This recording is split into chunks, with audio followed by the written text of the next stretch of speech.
I'm 28 years old, and I've been married to Aspen, who's 27, for 5 years. Up until recently, I thought our marriage was solid. Turns out, I was completely wrong. We met in college during our senior year. I was finishing my degree in military science, and Aspen was studying elementary education. She was outgoing, funny, and didn't even flinch when I told her I was joining the army. Most women I dated either weren't interested or slowly pulled away when they realized what my career path involved. Aspen was different. She told me she respected my dedication and admired how focused I was. At the time, I thought I had hit the jackpot. We dated for a year before I proposed. Our wedding was small, just close family and friends. We didn't see the point in spending a ton of money on one day when we had bigger plans for the future. I started my officer training, and Aspen got a teaching job near the base. We bought a modest house. Nothing fancy, but perfect for starting our life together. We always talked about having kids, but we agreed to wait. The plan was simple. I'd complete my first few deployments, we'd save some money, and then we'd start our family. Aspen was completely on board. Last year, I received orders for a 9-month deployment overseas. Aspen took it hard, but she assured me she'd manage. She said she'd keep busy with work, do some projects around the house, and volunteer at a daycare near her school. It seemed like a good plan. She'd always been involved in the community, especially with military wives. She even ran a support group for new spouses to help them adjust to military life. When I left, I believed everything at home was fine. We stayed in touch as much as possible while I was deployed. Aspen would call or text whenever I had service, and at first, our conversations felt normal. She talked about repainting the living room, planting a garden, and working at the daycare. We video chatted whenever we could, every few days unless I was on operations. But about 4 months in, things started to feel off. Aspen began acting strangely during our calls. She was always in the kitchen or our bedroom, never showing the rest of the house. Her tone changed. She talked a lot about how quiet and lonely the house felt, how much she missed me, and how rewarding it was spending time with the kids at the daycare. I figured she was just struggling with the deployment, so I tried to be understanding. I reminded her that we'd start our own family soon. That's when she started bringing up one child in particular, a little girl named Ren. Aspen said Ren's teenage mother was struggling and couldn't provide proper care. She kept talking about how heartbreaking it was, how unfair it was that some kids fall through the cracks. At the time, I didn't think much of it. Aspen had always had a big heart, so I assumed she was just venting. I told her to stay strong and reassured her that once I got back, we'd start building our own family. Then I came home. After 20 hours of travel, all I wanted was to drop my bags, take a shower, and collapse into bed. But the second I stepped through the front door, I knew something was wrong. The house didn't look the same. Baby gates were everywhere. Toys were scattered across the floor. A high chair sat in the dining room. There were outlet covers on every socket. Before I could even process what I was looking at, a little girl, maybe 2 years old, came running out of the living room yelling, "Mommy!" She ran straight to Aspen, who scooped her up like it was the most natural thing in the world. And then Aspen turned to me with this strange, almost forced smile and said, "Hi, honey. Meet Ren, our daughter." Like she was introducing me to a new pet. Like this was some small, insignificant update in our lives. I wish I could say I handled it well. I didn't. I just stood there frozen. My brain was still stuck on the fact that when I left, we were childless. Now, I was apparently a father to a toddler. And Aspen didn't even greet me properly. "No. Welcome home. No. I missed you." Just, "By the way, I made a massive, life-altering decision without you. I couldn't even get words out at first.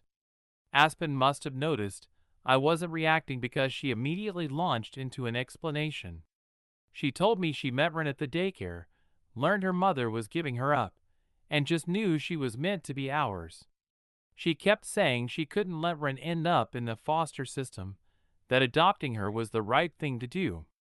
When I finally found my voice, the only thing I could say was, "Are you kidding me, Aspen? You made a decision like this without even talking to me?" She got defensive immediately, saying she had tried to bring it up during our calls, but didn't know how. Then she hit me with, "I did what was best for our family." You'll understand once you spend time with her. Meanwhile, Ren stood there clutching a stuffed animal, wide-eyed, completely lost while we argued. And then came the worst part. Aspen didn't just adopt Ren without telling me. She forged my signature on the adoption paperwork. She legally adopted a child behind my back and pretended I was 100% on board. But it didn't stop there. Apparently, my entire family knew. My parents, my sister, my grandparents, they were all involved. While I was deployed, they had been visiting Aspen, babysitting Ren, and helping her get the house ready. They all thought this would be some grand surprise to welcome me home. And it was, just in the worst way possible. At that point, I couldn't even look at Aspen. I grabbed my duffel bag, still unpacked, and headed for the door. Aspen followed me, crying, begging me not to leave. She kept saying I just needed time to adjust, that she did this for us. When I didn't respond, she got angry. She accused me of abandoning our family. I didn't argue. I just got in my car and drove to my friend Jackson's place. And when I got there, I just sat in his driveway, staring at the steering wheel, trying to process what had just happened. The woman I trusted, the one who always insisted we make big decisions together, had completely betrayed me. And my family? How could they have been okay with this? How did not one person think to call me and ask, "Hey, are you okay with adopting a child while you're deployed?" That night, I stayed at Jackson's, replaying everything over and over in my head. Aspen had crossed a line. And at first, I thought maybe it was just a bad decision she made in the heat of the moment. But I didn't realize how deep the betrayal actually went. Jackson told me I needed to call a lawyer, figure out my options. But seriously, what options do I even have? Either I suck it up and accept this insane situation, or I'm the guy who abandoned his family. Meanwhile, Aspen is getting praise for her selfless act of taking in a child. No one seems to care that she forged my signature, that she turned my own family against me, that she made a life-altering decision without me. And tomorrow, I have to go back to base and explain to my commanding officer why I'm no longer at my registered address. This whole situation is a disaster, and I have no idea how to fix it. Without my knowledge or consent, Aspen forged my signature on the adoption papers and somehow got my entire family involved. When I explained the situation to my lawyer, I told him I didn't even know what my legal rights were. This wasn't just a domestic dispute. This was fraud. Plain and simple. He laid it all out for me. Forging my signature on legal documents, especially something as major as adoption, was a serious crime. It wasn't just a betrayal of trust, it was identity theft. He told me I could press charges, but I needed to be ready for what that would mean. There was no way to handle this quietly. If I took legal action, everything was going to get messy. Before I made any final decisions, I needed to talk to Aspen face to face. I needed to hear her explanation, even though deep down, I already knew there was no justification. Maybe part of me was still hoping there was some way to undo this. I called Aspen and asked her to meet me at a coffee shop near Jackson's place. I wasn't ready to go back home, not until I knew exactly what I was dealing with. She showed up late, carrying a folder, and looking more annoyed than remorseful. No apology, no guilt. She just sat down, slid the folder across the table, and said, "Here." Inside were copies of the adoption papers, complete with my forged signature. I stared at them, barely able to process what I was seeing. "You weren't here to sign them, and we didn't have time to wait," she said, as if that was a perfectly reasonable excuse. "The agency needed both parents' consent, and I knew you'd understand once you met Ren." I felt my hand shake as I clenched the folder. "You lied to me. You lied to the agency. You forged my name." My voice was barely controlled. "This wasn't a spur-of-the-moment decision, Aspen. You planned this." She leaned back in her chair, arms crossed. "I didn't have a choice. The agency said they'd place Ren with another family if I didn't act fast. I wasn't going to let that happen. She needed us." There was no regret in her voice, no understanding of what she had done. She wasn't sorry. She was defensive. She had convinced herself that this was the right thing to do, and nothing else mattered. When I told her forging my signature was a crime, she actually laughed. "You really think anyone's going to press charges over this? I'm her mother now, and you're her father. We're a family.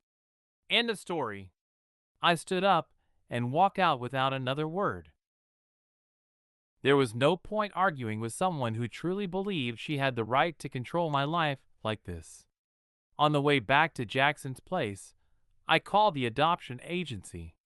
I needed to know exactly how this happened and how many lies had been told to make it work. The social worker who handled Ren's case sounded surprised when I introduced myself. That was my first red flag. Aspen had told them I was a civilian contractor working overseas, unable to be present to sign the paperwork. She had provided a notarized affidavit, also forged, stating that I fully supported the adoption. When the social worker sent me copies of all the documents, I felt physically sick. It wasn't just my signature. Aspen had created an entire alternate reality. According to her, we had been trying to adopt for years. This was supposed to be our dream come true. She had rewritten my life, my plans, my future, without me. I checked our joint bank account. Or rather, what used to be our joint bank account. It was empty. Every penny of the $55,000 we had saved over the years was gone. Aspen had drained it to pay for adoption fees, Ren's medical expenses, God knows what else. Then I checked my credit report. That's when I discovered two maxed out credit cards I didn't even know existed. Both opened in my name. My head was spinning. I needed to know how far this went. Who else had been involved? I called my parents.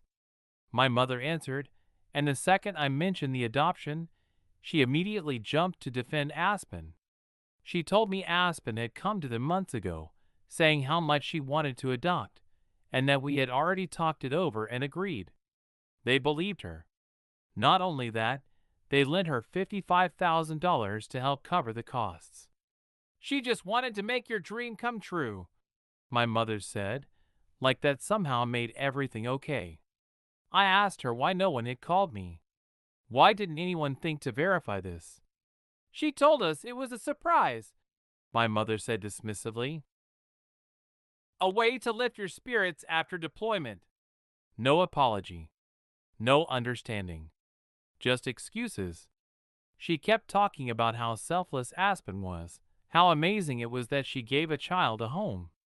It didn't seem to matter to her that Aspen had completely destroyed my trust, stolen my identity, drained our savings, and rewritten my life without my consent. I hung up feeling completely alone. My own family wasn't on my side. But then, I checked my credit report again. That's when I found something worse. Aspen hadn't just tried to adopt Ren. She had tried to adopt at least two other children before her. Both attempts had fallen through because the birth mothers changed their minds. Aspen never mentioned any of this. I had no idea she had been trying to adopt children behind my back for who knows how long. This wasn't just one mistake, it was a pattern. A calculated, manipulative pattern.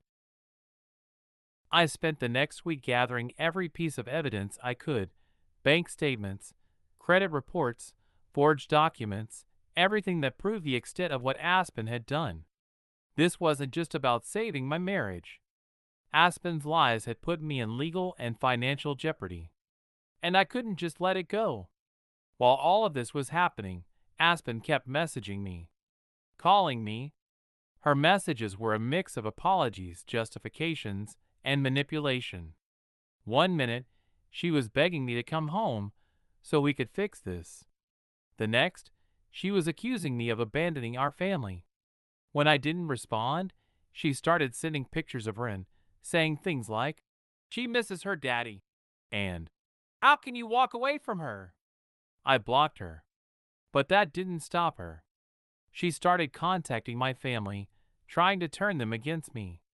My parents called, saying I needed to get over it and focus on what's best for Ren. My mother even had the audacity to say, "You're her father now, whether you like it or not." I reminded her that I never agreed to any of this. It didn't matter. She just kept telling me how much Ren needed me. But then, my sister Dakota reached out. For the first time, someone in my family actually saw the bigger picture. She told me Aspen had spun an entirely different story to her, saying we had talked about adoption before my deployment, and that I was completely on board but too busy with work to handle the details. She made it sound so reasonable. Dakota admitted, "That's why I believed her. It sounded like something you would say." That hit me hard. Aspen had manipulated not just me, but everyone around me. She had built a narrative so perfectly crafted that no one ever thought to question it. And then things escalated. My parents showed up unannounced at Jackson's place. My dad stayed quiet, but my mom immediately started lecturing me, telling me I was abandoning Aspen for being proactive. She went on about how Aspen had been lonely during my deployment and how adopting Ren was her way of coping. I told her this wasn't about loneliness. It was about lies and fraud. She waved it off. She had good intentions. Isn't that what matters? That was it.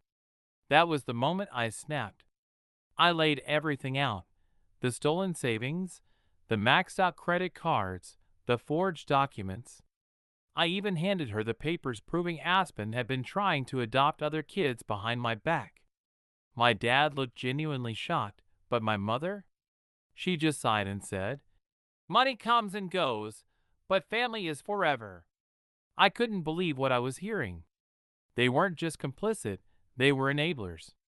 They didn't see the damage Aspen had caused, the trust she had destroyed. I told them I needed space and asked them not to contact me until they could actually see things from my perspective. They left, reluctantly, with my mom muttering something about how rigid I was being. The next day, an email arrived from Aspen's school district. Apparently, the adoption agency had reported the fraud, and now her employer was conducting their own investigation. Aspen had been placed on administrative leave while they sorted through the accusations. She wasted no time trying to manipulate the situation. She went straight to Facebook, posting a long, dramatic rant about how she was being punished for trying to give a child a loving home. She wrote about how hard it was to be a military wife, how she had been forced to make impossible choices while I was away. Of course, people rallied around her. Her friends, some of my own family members, and even a few military spouses flooded the comments with support, calling her a hero and shaming me for abandoning my responsibilities. It was surreal. I felt like I was living in an alternate reality. Aspen had twisted the entire narrative, and now I was the villain in her story. The worst part? She was using Ren as a prop to gain sympathy. She posted pictures of her, talking about how much she Mr. Daddy. Wren didn't ask for any of this. She was just a child caught in the middle of Aspen's insanity. Meanwhile, my lawyer was building the fraud case. He told me we had enough evidence to press charges, but warned me that it would be a long, messy process. Then there was the issue of the adoption itself. Legally, I was listed as Wren's father. Whether I liked it or not, I had obligations. My lawyer explained that we could fight to have the adoption overturned due to fraud, but it wouldn't be easy.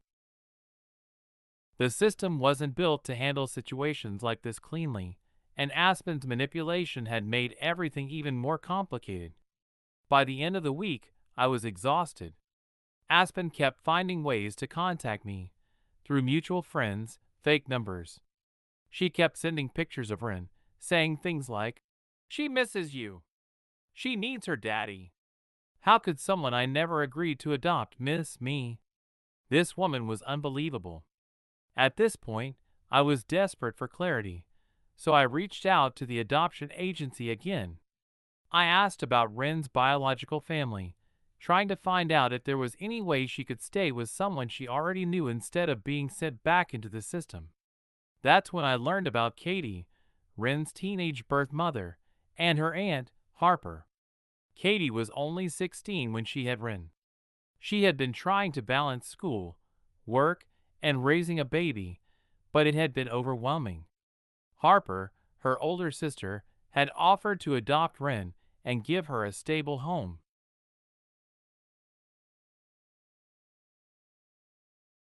But Aspen interfered. She convinced Katie to give up Wren to her instead. She told the agency that we, as a couple, were strong, stable, and financially secure. She painted this perfect picture of a loving, two-parent household. Harper had no idea about the fraud. She had assumed Katie's decision was made freely, and with full knowledge of the situation. I contacted Harper through the agency and arranged a meeting. I didn't know what to expect, but I knew I had to at least try to fix this. She lived a few hours away, so I made the drive early on a Saturday morning. When I arrived, Katie was there too. She was quiet at first, but as we talked, the extent of Aspen's manipulation started to unfold. Aspen had befriended Katie while she was still pregnant, offering help with tutoring and babysitting. She made Katie feel like she had someone in her corner, someone who actually cared. Then she started planning the idea that adoption might be the best choice. She painted a rosy picture of what life would be like with us. Two loving parents, a safe, stable home, financial security. Katie told me she only agreed to it because Aspen seemed so genuine. She had no idea that I had never even been part of the conversation. Hearing all of this made me sick to my stomach. Aspen had manipulated a vulnerable teenage girl into giving up her child, all based on lies. Harper told me they were willing to take Wren back if the adoption was overturned, but they were worried about how long the legal process would take. They didn't want her stuck in limbo, shuffled from home to home. I promised them I would do everything in my power to help. Wren deserved to be with her real family, not caught in the middle of Aspen's web of lies. But on another front, things were getting even more complicated. The military community was divided. Some of my colleagues completely understood my position and encouraged me to press charges. They said Aspen's actions dishonored the trust and sacrifices that come with military life. Others, especially some of the military wives, sided with Aspen. They told me I needed to be more forgiving, that I should focus on building a future for Wren. It felt like no matter what I did, someone had an opinion on how I should handle my life. Meanwhile, Aspen refused to give up. She showed up at Jackson's place, twice, demanding to talk to me. The second time, she left a handwritten letter in the mailbox. In it, she apologized if she had hurt me, but insisted that everything she did was for the good of our family. She begged me to come home and give our daughter a chance. She even suggested therapy, saying we could work on our trust issues and start over. I couldn't believe the audacity. How do you start over with someone who has lied about everything? My lawyer kept me focused, reminding me that we had a strong case, but it was going to take time.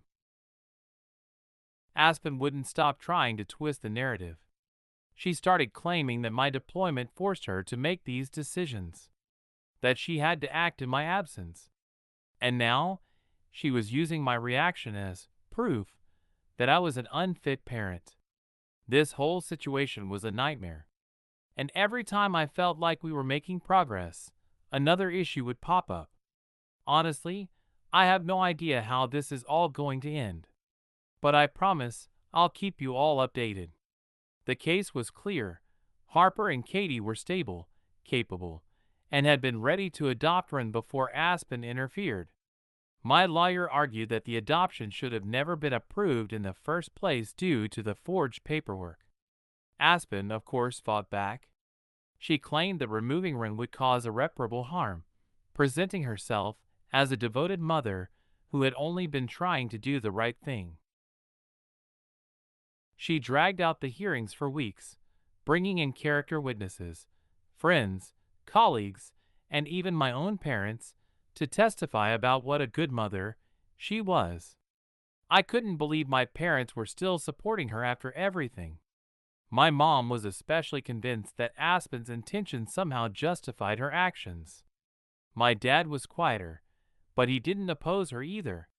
Finally, the court ruled to invalidate the adoption. The judge cited the forged documents, the lies to the agency, and Aspen's manipulation of Katie as reasons why the adoption couldn't stand. Ren was placed with Harper, and the agency worked with her to finalize the custody transfer. Even though I was relieved that Ren was finally in a stable home, it was bittersweet. She didn't deserve any of this. Aspen had uprooted her life and dragged her into a mess she couldn't understand. I could only hope Harper and Katie would give her the stability she needed to heal. With the adoption overturned, the divorce finally started moving forward, or at least it was supposed to. Aspen made sure it wouldn't be easy. She dragged her feet on every decision, refusing to settle on anything. She even demanded spousal support, claiming I had abandoned her and left her financially unstable. My lawyer shut that down quickly, pointing out that she was the one who drained our savings and left me drowning in debt. Still, every back and forth with her lawyer was exhausting. Every email felt like another slap in the face, a constant reminder of how far things had spiraled. Then there was the financial fallout. Aspen's reckless spending spree left me with nearly $80,000 in debt. Some of it was resolved after I filed a fraud report, but a huge chunk was still outstanding. Aspen tried to argue that it was marital debt, since we were still legally married when she racked it up. My lawyer fought tooth and nail, and eventually, the court ruled that she was responsible for paying most of it. Not that I expect her to actually pay a dime. Her behavior during the divorce was completely unhinged. She showed up at my base more than once, making a scene and demanding to talk. At one point, she even brought printed photos of Ren and handed them out to my coworkers, claiming I was abandoning my daughter. Security had to escort her off the base. Twice. My commanding officer was understanding and suggested I take some leave to deal with everything. I also decided to request a transfer. Staying in the same city as Aspen felt unbearable. Meanwhile, Aspen continued her social media theatrics.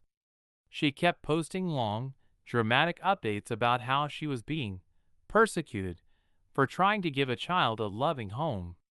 I didn't bother defending myself anymore. Let her spin whatever story she wanted. I was done trying to explain the truth to people who only saw her version of events. The one bright spot in all of this was my sister, Dakota. At first, she had been one of Aspen's biggest defenders, but as more details came out, she finally saw how manipulative Aspen had been. Dakota actually apologized for siding with her and even testified during the divorce trial about the lies Aspen had told. It wasn't like everything magically got better between us, but at least I had one family member who saw the truth and had my back. Aspen's parents, on the other hand, doubled down. They blamed me for pushing Aspen to make desperate choices by being emotionally absent during my deployment. Sure, because my being deployed justified fraud, lies, and manipulation. At some point, I just stopped trying to reason with them. They were too deep into Aspen's delusions, and I didn't have the energy to deal with it anymore. When the final divorce hearing arrived, it was a strange mix of relief and frustration. The court officially dissolved the marriage and ruled that Aspen was responsible for her share of the debt. Not that I ever expected her to pay up. But walking out of that courtroom, it felt like shedding a 500-pound weight. I was finally free from her lies, her manipulations, and the chaos she brought into my life. That freedom was worth more than anything the court could have awarded me. Aspen reacted exactly how I expected. She threw another social media tantrum, accusing me of abandoning her and leaving her destitute. She claimed she was being punished for trying to make a difference and vowed to appeal the court's decision. I didn't take the bait. Let her scream into the void. I was done. After the dust settled, I focused on getting my life back together. Between the drained savings and the debt Aspen left me with, fixing my finances felt impossible at first. But I tightened my budget, picked up extra shifts, and slowly started climbing out of the hole. I sold the house. Too many painful memories were tied to it, and I didn't want to live in a place that constantly reminded me of what she had done. I found a smaller place closer to my new base, a place where I could finally start over. It wasn't glamorous, but for the first time in a long time, I felt like I was in control of my own life again. It's been several months now, and thankfully, Aspen is out of my life for good. She moved back to Oregon with her parents. Updates on her are few and far between, but apparently, she's still working at her dad's hardware store and occasionally stirs up drama online. Fewer and fewer people are paying attention. Her social media rants have died down, and most of the mutual friends we had either distanced themselves or cut ties completely. I don't care about her anymore. She's not my problem. I have enough to focus on without letting her chaos back into my life. As for Rin, Harper still sends me updates every now and then, even though she doesn't have to. Rin is doing great. She barely remembers her time with Aspen. Katie is finishing high school while living with Harper, and they have a stable, loving home. Exactly how it should have been from the start, if Aspen hadn't inserted herself where she didn't belong. Seeing them doing well brings me some relief. The military community has been there for me more than I ever expected, which has been a lifesaver. Life isn't perfect, but it's better. I'm not exactly where I want to be yet, but I'm getting there. And for now, that's enough.